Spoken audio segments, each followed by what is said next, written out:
Welcome to another MOTIVICTOR production. I'm your regular narrator, Victor Isibo. This is the story of Adam, a handsome 31-year-old real estate consultant who was dating Eve, a 29-year-old jobless Nigerian graduate. They had been dating for 3 years, with Adam providing all her needs, footing all the bills, and up to the extent of providing for the financial needs of her siblings and her parents inclusive. Now, as Eve approached the age of 30, she started getting agitated. Then she started pressuring Adam into marrying her before she clocked the age of 30. You know how women don't want to remain single by the age of 30? Eve was well aware that Adam was a man deeply in love with her. Okay, so she leveraged on his love to manipulate him, even when Adam was not ready financially for the commitments that comes with marriage. Adam, in a bid to meet Eve's demand, started to double his hustle. He started to take up more odd jobs just to increase his income. Real estate is not a field where you make money every time. So he had to double his hustle so as to marry Eve before she clocked 30.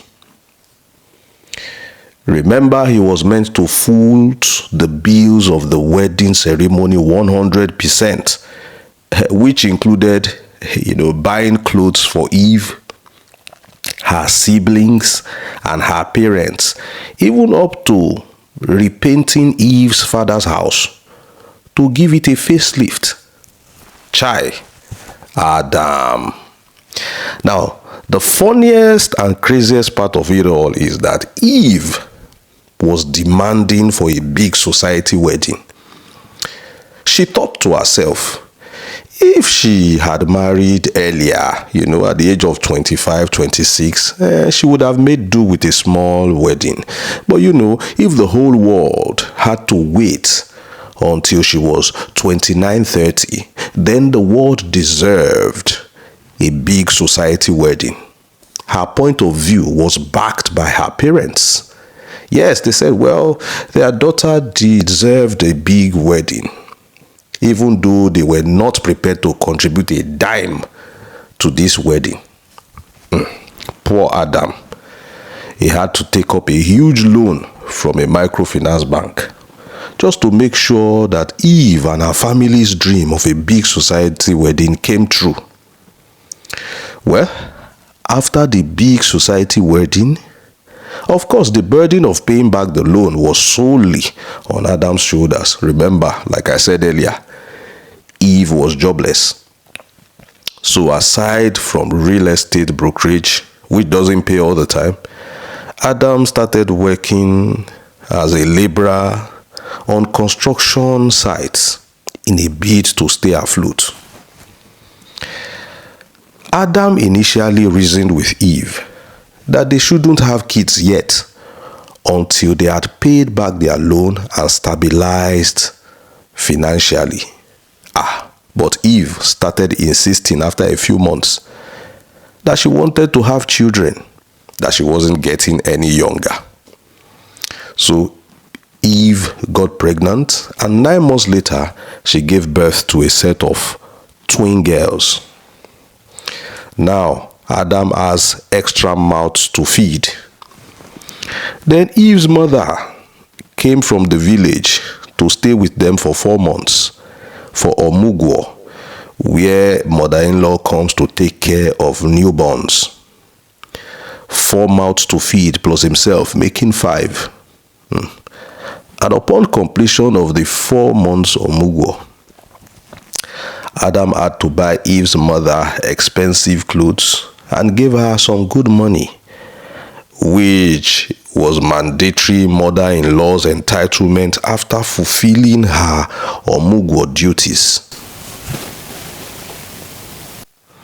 I forgot to mention that the 4 months that Eve's mother spent with them, taking care of the twin girls during her omugwo, was a period that was hell for Adam, because Eve's mother was making unnecessarily expensive demands, like insisting that she wanted to eat chicken wings for breakfast and fried peppered snail for lunch. Excessive demands that were too expensive, knowing full well that her daughter was not contributing financially in the marriage. Now the rent, feeding, and other expenses all rested on the shoulders of Adam. And like a brave man, he faced all these challenges head on, working all day at different jobs and taking up several side hustles just to make ends meet as his twin daughters prepared to start schooling. While Adam is at work looking for daily bread and the twins are at school, jobless Eve had nothing else to do other than to chat all day on social media. Instagram, Facebook, Snapchat, TikTok. With the phone and data that Adam bought for her.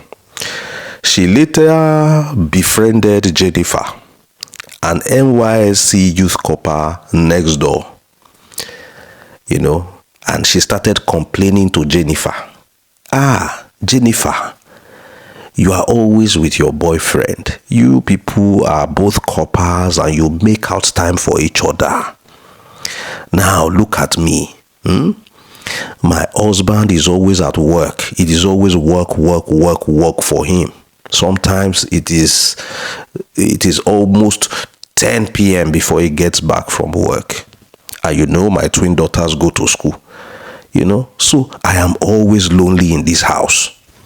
My husband works too hard. Sometimes when he gets back from work and I ask him to perform his marital duties towards me at night, he is even too tired. To this, Jennifer replied, if your husband is not emotionally available to you, find yourself a man who appreciates you. You are on social media. You interact with a lot of people. You are a beautiful girl. When men see your pictures on Instagram, they will send you a DM. So Eve took this advice. Then Eve met Craig on social media. And they started chatting often. And then love sparks started flying. Craig, coincidentally, was also based in Benin City. So while Adam was away at work and the kids away at school, he would visit Eve and spend the whole day with her in her matrimonial home. Eventually, they started committing sacrilege. Yes, they started having sex regularly on her matrimonial bed.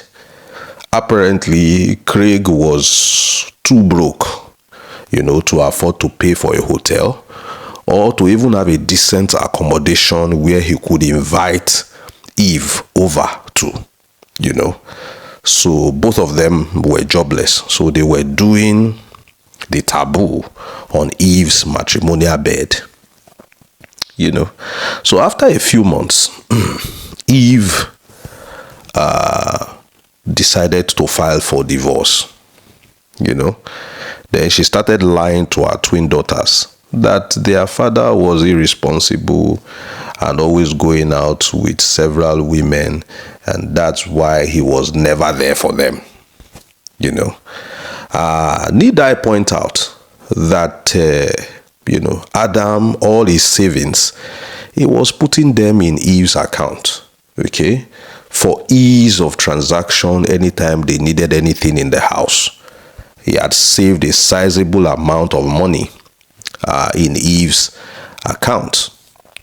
Eve started telling the twin girls that Uncle Craig, her new lover, was a better man than their father. This emotional attachment, daughters have with their mothers, especially when their fathers are hardly available, they started to believe her. Okay? So the court granted Eve custody of the kids because the twin girls testified against their dad and favored their mom for custody. The court stripped Adam of all he had and gave to Eve and the kids. He had very restricted access to Eve. His now ex-wife, his twin girls, or even the property where they lived. Life of a man. They say it's a man's world. Yet, women are far more favored by society and even the laws of the land. Chai. Sorry, Adam. They took his wife. They even took his kids. The little properties he hustled for and was able to acquire with his sweat and blood were all taken away from him and given to Eve and the stranger that Eve met on social media. This is tough. This is tough. Well, every man has to be wise and smart. Subscribe to this channel for more stories like this. I'm Victor Esibo. I'll see you in the next one. Bye-bye.